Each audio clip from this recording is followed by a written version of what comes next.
ದಿನಾಂಕ 16/12/2025.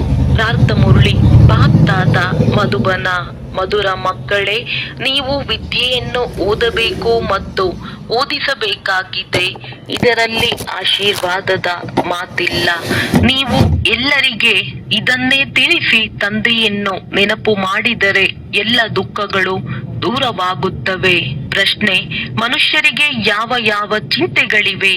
ನೀವು ಮಕ್ಕಳಿಗೆ ಯಾವುದೇ ಚಿಂತೆ ಇಲ್ಲ, ಏಕೆ? ಉತ್ತರ: ಮನುಷ್ಯರಿಗೆ ಈ ಸಮಯದಲ್ಲಿ ಚಿಂತೆಯೇ ಚಿಂತೆ ಇದೆ. ಮಗುವು ರೋಗಿಯಾದರೆ ಚಿಂತೆ, ಮಗ ಮರಣ ಹೊಂದಿದರೆ ಚಿಂತೆ, ಯಾರಿಗಾದರೂ ಮಕ್ಕಳಾಗದಿದ್ದರೆ ಚಿಂತೆ, ಯಾರಾದರೂ ಹೆಚ್ಚು ದವಸ ಧಾನ್ಯಗಳನ್ನಿಟ್ಟುಕೊಂಡರು, ಪೊಲೀಸರು ಅಥವಾ ತೆರಿಗೆ ವಸೂಲಿ ಮಾಡುವವರು ಬಂದರೆಂದರೆ ಚಿಂತೆ. ಇದು ಕೊಳಕು ಪ್ರಪಂಚ, ದುಃಖ ಕೊಡುವಂತಹ ಪ್ರಪಂಚವಾಗಿದೆ. ನೀವು ಮಕ್ಕಳಿಗೆ ಯಾವುದೇ ಚಿಂತೆ ಇಲ್ಲ, ಏಕೆಂದರೆ ನಿಮಗೆ ಸದ್ಗುರು ತಂದೆ ಸಿಕ್ಕಿದ್ದಾರೆ. ನಮ್ಮನ್ನು ಚಿಂತೆಯಿಂದ ದೂರ ಮಾಡಿದರು ಸದ್ಗುರು ಎಂದು ಹೇಳುತ್ತಾರೆ. ನೀವೀಗ ಇಂತಹ ಪ್ರಪಂಚದಲ್ಲಿ ಹೋಗುತ್ತೀರಿ, ಎಲ್ಲಿ ಯಾವುದೇ ಚಿಂತೆ ಇಲ್ಲ. ಗೀತೆ: ನೀವು ಪ್ರೀತಿಯ ಸಾಗರರಾಗಿದ್ದೀರಿ. ಓಂ ಶಾಂತಿ. ಮಧುರಾತಿ ಮಧುರ ಮಕ್ಕಳು, ಗೀತೆಯನ್ನು ಕೇಳಿದ್ದೀರಿ, ಅರ್ಥವನ್ನು ತಿಳಿದುಕೊಳ್ಳುತ್ತೀರಿ. ನಾವು ಮಾಸ್ಟರ್ ಪ್ರೀತಿಯ ಸಾಗರರಾಗಬೇಕಾಗಿದೆ. ಆತ್ಮಗಳೆಲ್ಲರೂ ಸಹೋದರರಾಗಿದ್ದೀರಿ. ಆದ್ದರಿಂದ ತಂದೆಯು ತಾವು ಸಹೋದರರಿಗೆ ಹೇಳುತ್ತೇನೆ, ಹೇಗೆ ನಾನು ಪ್ರೀತಿಯ ಸಾಗರನಾಗಿದ್ದೇನೆ, ಹಾಗೆಯೇ ನೀವು ಸಹ ಬಹಳ ಪ್ರೀತಿಯಿಂದ ನಡೆಯಬೇಕಾಗಿದೆ. ದೇವತೆಗಳಲ್ಲಿ ಬಹಳ ಪ್ರೀತಿ ಇರುತ್ತದೆ. ಅವರನ್ನು ಎಷ್ಟೊಂದು ಪ್ರೀತಿ ಮಾಡುತ್ತಾರೆ, ನೈವೇದ್ಯವನ್ನಿಡುತ್ತಾರೆ. ನೀವೀಗ ಪವಿತ್ರರಾಗಬೇಕಾಗಿದೆ. ಯಾವುದೇ ದೊಡ್ಡ ಮಾತಿಲ್ಲ. ಇದು ಬಹಳ ಚೀಚಿ ಪ್ರಪಂಚವಾಗಿದೆ. ಪ್ರತಿಯೊಂದು ಮಾತಿನ ಚಿಂತೆ ಇರುತ್ತದೆ. ದುಃಖದ ಹಿಂದೆ ದುಃಖವೇ ಇದೆ. ಇದಕ್ಕೆ ದುಃಖಧಾಮವೆಂದು ವಸೂಲಿ ಮಾಡುವವರು ಬಂದರೆ ಮನುಷ್ಯರಿಗೆ ಎಷ್ಟೊಂದು ಹಾನಿಯಾಗಿ ಬಿಡುತ್ತದೆ. ಮಾತೇ ಕೇಳಬೇಡಿ. ಯಾರಾದರೂ ಹೆಚ್ಚು ದವಸ ಧಾನ್ಯಗಳನ್ನು ಇಟ್ಟುಕೊಂಡರು, ಪೊಲೀಸರು ಬಂದರೆಂದರೆ ತಬ್ಬಿಬ್ಬಾಗಿ ಬಿಡುತ್ತಾರೆ. ಇದು ಎಂತಹ ಕೊಳಕು ಪ್ರಪಂಚವಾಗಿದೆ. ನರಕವಲ್ಲವೇ ಸ್ವರ್ಗವನ್ನು ನೆನಪು ಮಾಡುತ್ತಾರೆ. ನರಕದ ನಂತರ ಸ್ವರ್ಗ, ಸ್ವರ್ಗದ ನಂತರ ನರಕ. ಈ ಚಕ್ರವು ಸುತ್ತುತ್ತಿರುತ್ತದೆ. ಮಕ್ಕಳಿಗೆ ತಿಳಿದಿದೆ, ತಂದೆಯು ಈಗ ಸ್ವರ್ಗವಾಸಿಗಳನ್ನಾಗಿ ಮಾಡಲು ಬಂದಿದ್ದಾರೆ. ನರಕವಾಸಿಗಳಿಂದ ಸ್ವರ್ಗವಾಸಿಗಳನ್ನಾಗಿ ಮಾಡುತ್ತಾರೆ. ಅಲ್ಲಿ ವಿಕಾರವಿರುವುದೇ ಇಲ್ಲ, ಏಕೆಂದರೆ ರಾವಣನೇ ಇರುವುದಿಲ್ಲ. ಅದು ಸಂಪೂರ್ಣ ನಿರ್ವಿಕಾರಿ ಶಿವಾಲಯವಾಗಿದೆ. ಇದು ವೇಶ್ಯಾಲಯವಾಗಿದೆ. ಇನ್ನು ಸ್ವಲ್ಪ ಸಮಯದಲ್ಲಿಯೇ ನೋಡಿ, ಈ ಪ್ರಪಂಚದಲ್ಲಿ ಸುಖವಿದೆಯೇ ಅಥವಾ ದುಃಖವಿದೆಯೇ ಎಂಬುದು ಎಲ್ಲರಿಗೆ ಅರ್ಥವಾಗುತ್ತಾ ಹೋಗುವುದು. ಸ್ವಲ್ಪ ಭೂಕಂಪವಾದರೆ ಸಾಕು, ಮನುಷ್ಯರ ಸ್ಥಿತಿ ಏನಾಗಿ ಬಿಡುವುದು. ಸತ್ಯಯುಗದಲ್ಲಿ ಚಿಂತೆಯ ಮಾತೇ ಇರುವುದಿಲ್ಲ. ಇಲ್ಲಂತೂ ಬಹಳಷ್ಟು ಚಿಂತೆ ಇದೆ. ಮಗುವು ರೋಗಿಯಾದರೆ ಚಿಂತೆ, ಮರಣ ಹೊಂದಿದರೆ ಚಿಂತೆ, ಚಿಂತೆಯೇ ಚಿಂತೆ ಇದೆ. ಚಿಂತೆಯಿಂದ ಮುಕ್ತ ಮಾಡಿದರೂ ಸದ್ಗುರು ಎಂದು ಗಾಯನವಿದೆ. ಎಲ್ಲರ ಸ್ವಾಮಿ ಅರ್ಥಾತ್ ಪ್ರಭು ಒಬ್ಬರೇ ಆಗಿದ್ದಾರಲ್ಲವೇ? ನೀವು ಶಿವ ತಂದೆಯ ಮುಂದೆ ಕುಳಿತಿದ್ದೀರಿ. ಈ ಬ್ರಹ್ಮನೂ ಸಹ ಗುರುವಲ್ಲ. ಇವರು ಭಾಗ್ಯಶಾಲಿ ರಥವಾಗಿದ್ದಾರೆ. ತಂದೆಯು ಈ ಭಗೀರಥನ ಮೂಲಕ ಓದಿಸುತ್ತಾರೆ. ಅವರು ಜ್ಞಾನ ಸಾಗರನಾಗಿದ್ದಾರೆ. ನಿಮಗೂ ಸಹ ಸಂಪೂರ್ಣ ಜ್ಞಾನ ಸಿಕ್ಕಿದೆ. ನೀವು ಅರಿತುಕೊಳ್ಳದೆ ಇರುವ ದೇವತೆಗಳು ಯಾರೂ ಇಲ್ಲ. ಸತ್ಯ ಮತ್ತು ಅಸತ್ಯದ ಪರಿಶೀಲನೆ ನಿಮಗಿದೆ. ಪ್ರಪಂಚದಲ್ಲಿ ಯಾರಿಗೂ ತಿಳಿದಿಲ್ಲ. ಸತ್ಯ ಖಂಡವಿತ್ತು, ಈಗ ಅಸತ್ಯ ಖಂಡವಾಗಿದೆ. ಸತ್ಯ ಖಂಡವನ್ನು ಯಾವಾಗ ಮತ್ತು ಯಾರು ಸ್ಥಾಪನೆ ಮಾಡಿದರು ಎಂಬುದು ಯಾರಿಗೂ ತಿಳಿದಿಲ್ಲ. ಇದು ಅಜ್ಞಾನ ಅಂಧಕಾರದ ರಾತ್ರಿಯಾಗಿದೆ.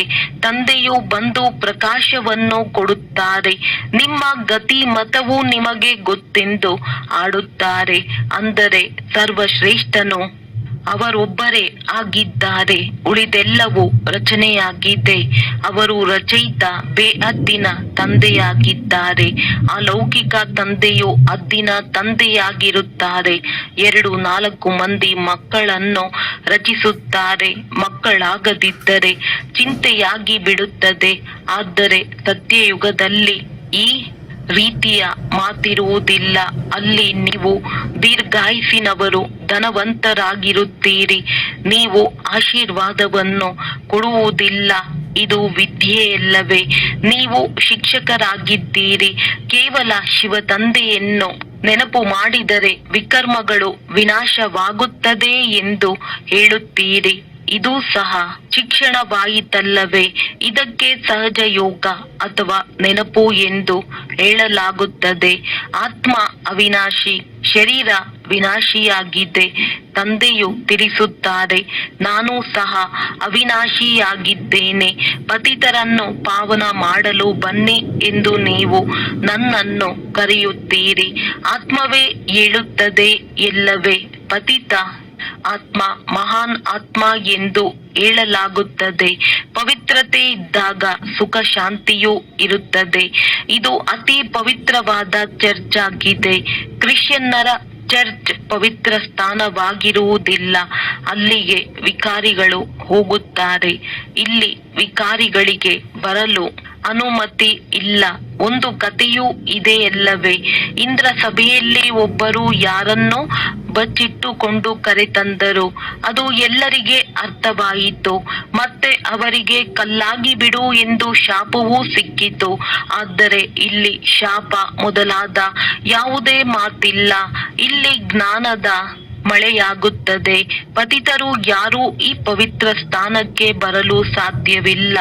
ಒಂದು ದಿನ ಇದು ಆಗುವುದು. ಬಹಳ ದೊಡ್ಡ ಹಾಲ್ ನಿರ್ಮಾಣವಾಗುವುದು. ಇದು ಬಹಳ ಪವಿತ್ರ ಸ್ಥಾನವಾಗಿದೆ.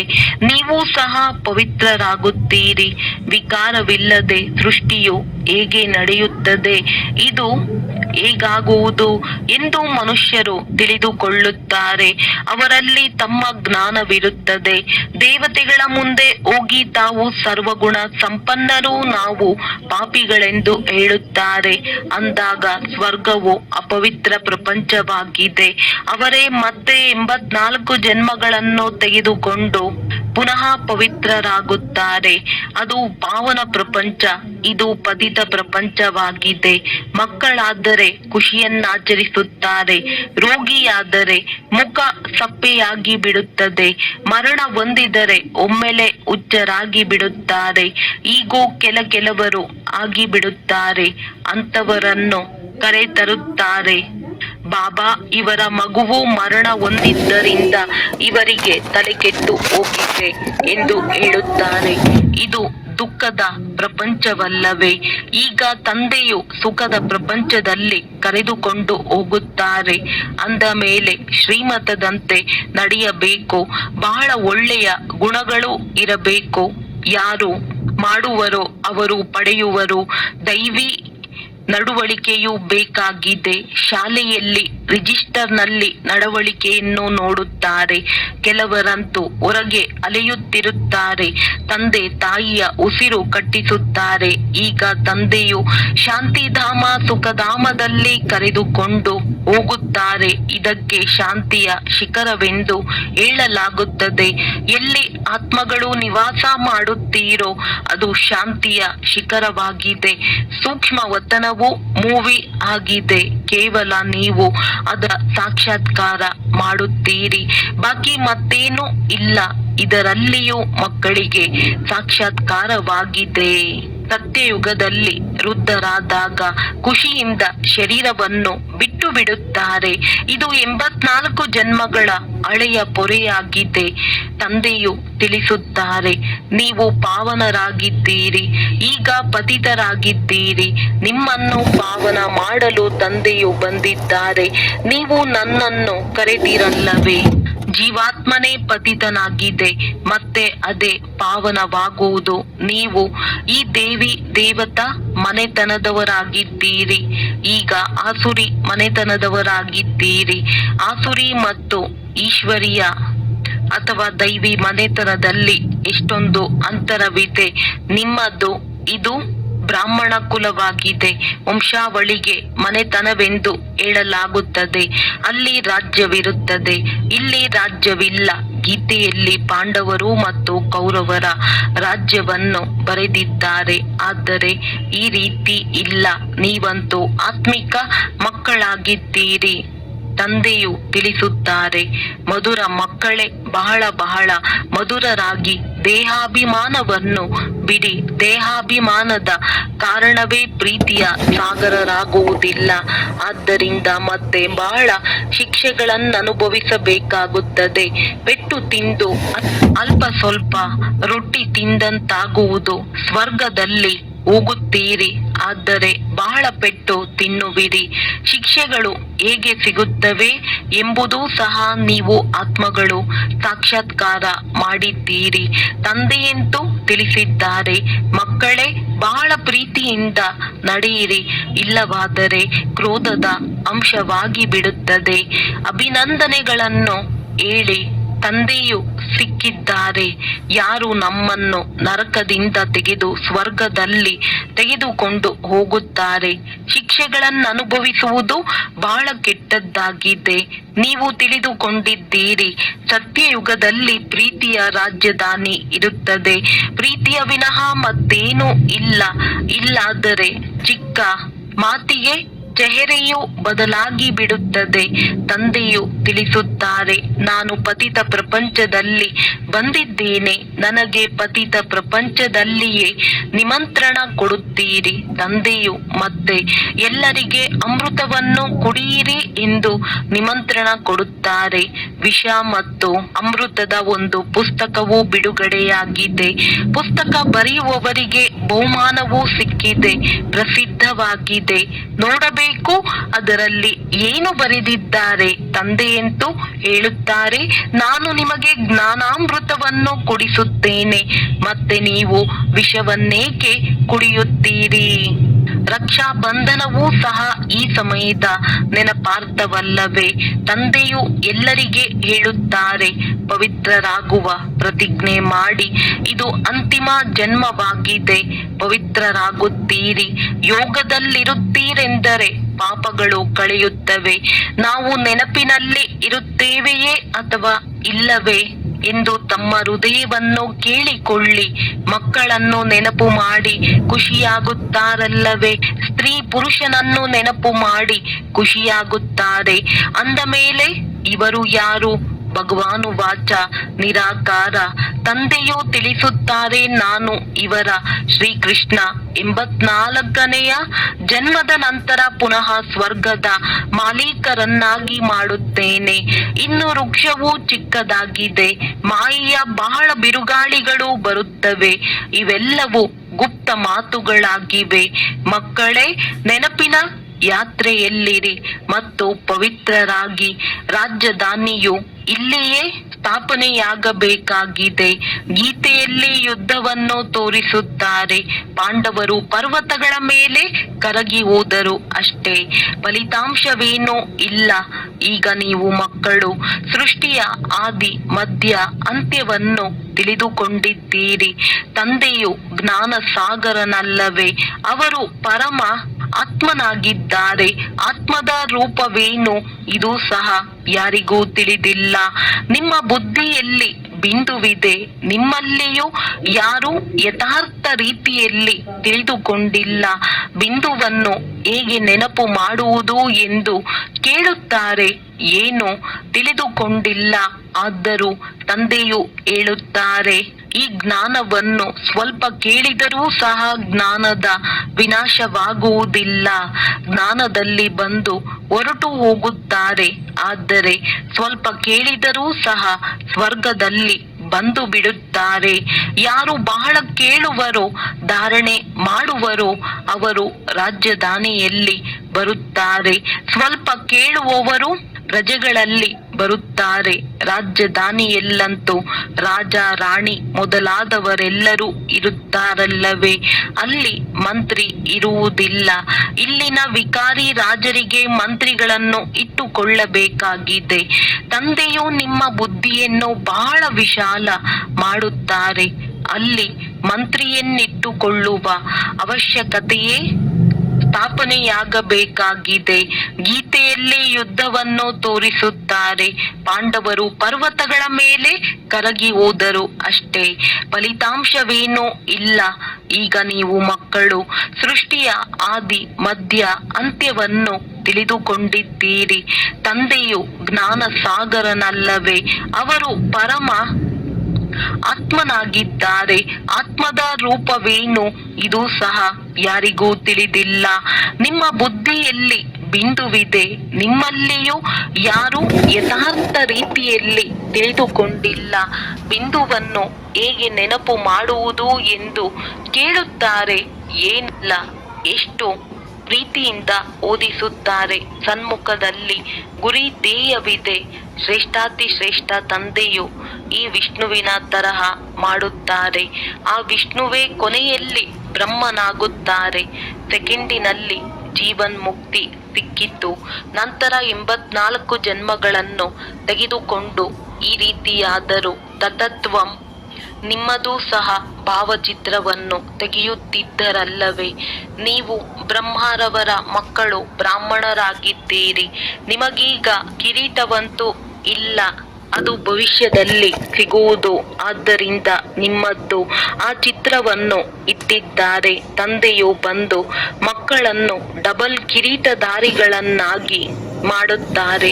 ನೀವು ಸಹ ಅನುಭವ ಮಾಡುತ್ತೀರಿ. ಅವಶ್ಯವಾಗಿ ನಮ್ಮಲ್ಲಿ ಮೊದಲು ಪಂಚವಿಕಾರಗಳಿತ್ತು. ನಾರದನ ತರಹ ಮೊಟ್ಟ ಮೊದಲ ಭಕ್ತರೂ ನೀವಾಗಿದ್ದೀರಿ. ಈಗ ತಂದೆಯು ಎಷ್ಟು ಶ್ರೇಷ್ಠರನ್ನಾಗಿ ಮಾಡುತ್ತಾರೆ. ಒಮ್ಮೆಲೆ ಪತಿತರನ್ನು ಪಾವನರನ್ನಾಗಿ ಮಾಡುತ್ತಾರೆ. ತಂದೆಯು ಏನನ್ನೂ ತೆಗೆದುಕೊಳ್ಳುವುದಿಲ್ಲ. ಶಿವ ತಂದೆಯು ಏನು ತೆಗೆದುಕೊಳ್ಳುತ್ತಾರೆ? ನೀವು ಶಿವ ತಂದೆಯ ಭಂಡಾರದಲ್ಲಿ ಹಾಕುತ್ತೀರಿ. ನಾನಂತೂ ಬ್ರಹ್ಮ ಟ್ರಸ್ಟಿಯಾಗಿದ್ದೇನೆ. ನಿಮ್ಮದ್ದು ಲೇವಾದೇವಿಯ ಲೆಕ್ಕವೆಲ್ಲವೂ ಶಿವ ತಂದೆಯೊಂದಿಗಿದೆ. ನಾನು ಓದುತ್ತೇನೆ ಮತ್ತು ಓದಿಸುತ್ತೇನೆ. ಯಾರು ತನ್ನದೆಲ್ಲವನ್ನು ಕೊಟ್ಟು ಬಿಟ್ಟರೋ ಅವರು ಮತ್ತೆ ನಿಮ್ಮಿಂದ ತೆಗೆದುಕೊಳ್ಳುವರೆ. ಯಾವುದೇ ವಸ್ತುವಿನಲ್ಲಿ ಮಮತೆ ಇರುವುದಿಲ್ಲ. ಯಾರಾದರೂ ಮರಣ ಹೊಂದಿದರೆ ಸ್ವರ್ಗಸ್ಥರಾದರೆಂದು ಹೇಳುತ್ತಾರೆ. ಮತ್ತೆ ಅವರಿಗೆ ನರಕದ ಆಹಾರ ಪಾನೀಯಗಳನ್ನು ಏಕೆ ತಿನ್ನಿಸುತ್ತೀರಿ? ಅಜ್ಞಾನವಲ್ಲವೇ? ನರಕದಲ್ಲಿದ್ದರು ಅಂದ ಮೇಲೆ ಪುನರ್ಜನ್ಮವು ನರಕದಲ್ಲಿಯೇ ಆಗುವುದಲ್ಲವೇ? ನೀವೀಗ ಅಮರಲೋಕಕ್ಕೆ ಹೋಗುತ್ತೀರಿ. ಇದು ಬಾಜೋಲಿ ಆಟವಾಗಿದೆ. ನೀವು ಬ್ರಾಹ್ಮಣ ಶಿಕೆಯಾಗಿದ್ದೀರಿ, ನಂತರ ದೇವತಾ ಕ್ಷತ್ರಿಯರಾಗುತ್ತೀರಿ. ಆದ್ದರಿಂದ ತಂದೆಯು ತಿಳಿಸುತ್ತಾರೆ, ಮಕ್ಕಳೇ ಬಹಳ ಮಧುರರಾಗಿ, ಆದರೂ ಸುಧಾರಣೆಯಾಗದಿದ್ದರೆ ಅವರ ಅದೃಷ್ಟವೆಂದು ಹೇಳುತ್ತಾರೆ. ಅಂಥವರು ತಮಗೆ ತಾವೇ ನಷ್ಟ ಮಾಡಿಕೊಳ್ಳುತ್ತಾರೆ. ಸುಧಾರಣೆಯಾಗದೇ ಇದ್ದರೆ ಈಶ್ವರನಾದರೂ ಪುರುಷಾರ್ಥವನ್ನೇನು ಮಾಡಿಸುವುದು? ತಂದೆಯು ತಿಳಿಸುತ್ತಾರೆ, ನಾನು ಆತ್ಮಗಳೊಂದಿಗೆ ಮಾತನಾಡುತ್ತಿದ್ದೇನೆ. ಅವಿನಾಶಿ ಆತ್ಮರಿಗೆ ಅವಿನಾಶಿ ಪರಮಾತ್ಮ ತಂದೆಯು ಜ್ಞಾನವನ್ನು ಕೊಡುತ್ತಿದ್ದಾರೆ. ಆತ್ಮವು ಕಿವಿಗಳಿಂದ ಕೇಳುತ್ತಿದೆ. ಬೇಹದ್ದಿನ ತಂದೆಯು ಈ ಜ್ಞಾನವನ್ನು ತಿಳಿಸುತ್ತಿದ್ದಾರೆ. ನಿಮ್ಮನ್ನು ಮನುಷ್ಯರಿಂದ ದೇವತೆಗಳನ್ನಾಗಿ ಮಾಡುತ್ತಾರೆ. ಮಾರ್ಗವನ್ನು ತೋರಿಸುವಂತಹ ಸುಪ್ರೀಂ ಮಾರ್ಗದರ್ಶಕನು ಕುಳಿತಿದ್ದಾರೆ. ಶ್ರೀಮತವು ಹೇಳುತ್ತದೆ, ಪವಿತ್ರರಾಗಿ ನನ್ನನ್ನು ನೆನಪು ಮಾಡಿರಿ, ಆಗ ನಿಮ್ಮ ಪಾಪಗಳು ಭಸ್ಮವಾಗುತ್ತವೆ. ನೀವೇ ಸತೋ ಪ್ರಧಾನರಾಗಿದ್ದೀರಿ. 84 ಜನ್ಮಗಳನ್ನು ನೀವೇ ತೆಗೆದುಕೊಂಡಿದ್ದೀರಿ. ತಂದೆಯು ಇವರಿಗೆ ತಿಳಿಸುತ್ತಾರೆ, ನೀವು ಸತೋ ಪ್ರಧಾನರಿಂದ ಈಗ ತಮೋ ಪ್ರಧಾನರಾಗಿದ್ದೀರಿ.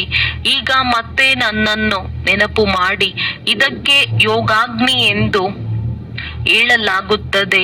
ಈ ಜ್ಞಾನವೂ ಸಹ ನಿಮಗೆ ಈಗ ಇದೆ. ಸತ್ಯಯುಗದಲ್ಲಿ ನನ್ನನ್ನು ಯಾರೂ ನೆನಪು ಮಾಡುವುದಿಲ್ಲ.